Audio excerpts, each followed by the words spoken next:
Hi, I'm John Cunningham, Deputy President, Real Estate Institute of New South Wales. Just like to bring this video to you to give you an update on where we're at with the industry summit that we held last year in November.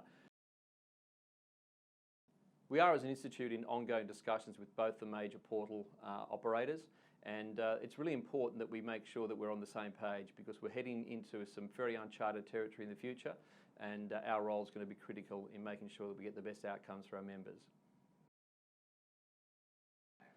The national presence was also an important item on the discussion at the summit. Where do we stand with REIA? Where do we stand with an alternative? We're certainly talking to other states about that at present, and it's important that we have a strong national presence and a strong national voice.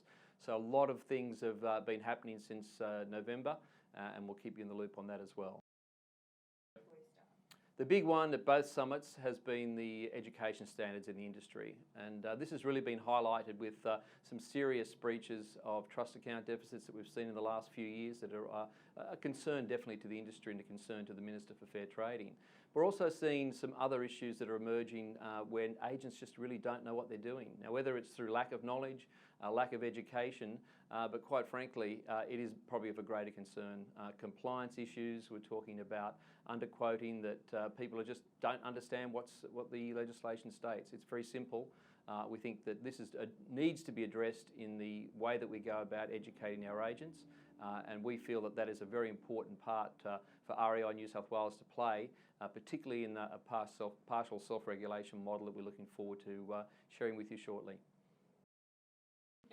Another hot topic at the summit was the role of the property manager. What are we? Are we asset managers? Are we tenancy managers? I think it's something that needs to be clearly defined because we're in the firing line in terms of litigation in New South Wales, and that has to change. Another important thing to come out of last year's summit was the creation of special interest focus groups to look at these major topics that came out as the most important things that we need to focus on for the coming year. So stay tuned for those. We've had our first meeting with the first group, which is looking at the national position, and we've got other interest groups meeting in the next month, which will also start to determine exactly what needs to be looked at very closely for the future. This being our second industry summit was an important one because it enabled us to really establish some groundwork for the future. And this is about securing the industry's future. It's not about sitting back and waiting for things to happen. It's actually being out front and creating the opportunities that the industry needs to move forward. We look forward to your support continuing.